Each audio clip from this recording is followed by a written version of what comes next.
Qadrdonlar, chorva boquvchi akalarimiz uchun atala idishlar har xil razmerlarda yasash berishaveradigan 100 litrdan buyog'i o'sha 1 tonnagacha bor ekan. Mana ko'rib turibsizlar. Mana 1 tonnalik variantimiz ikkita turbasi qo'yilgan. Tagiga shunday shlakobloq terib pishiraverasizlar. Bunimiz narxi 1.200.000 so'm. 1.200.000 so'm. Mana bunimiz necha yuz litrli sut ekan? Bu 750 litr. 750 litr narxi. Bu 900.000 so'm. 900.000 so'm. Xolasangiz mana 500 litrli tagida o'chog'i, ustida qopqog'i bilan birga narxi. Bu 1.150.000 so'm. 1.150.000 so'mdan. Mana bularimiz bu 150 litr. 150 litr narxi 350.000 so'm. 350.000 so'm. Bundan tashqari hokaga ishlaydigan garelkalarimiz bor. Qadrdonlar, xolasangiz shuni o'zi 300.000 so'm ekan. Motorini qo'shib beradigan bo'lsa 650.000 so'mdan.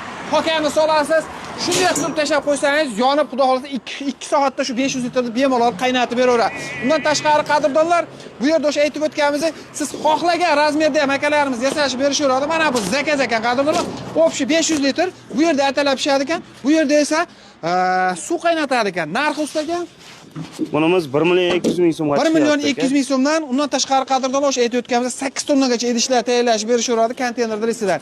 Ekrandagi nomerlarga aloqaga chiqaverasizlar. Manzil Farg'ona viloyati Bo'yda tumani, Kamintern qishlog'idan bo'lyapti. Tamom.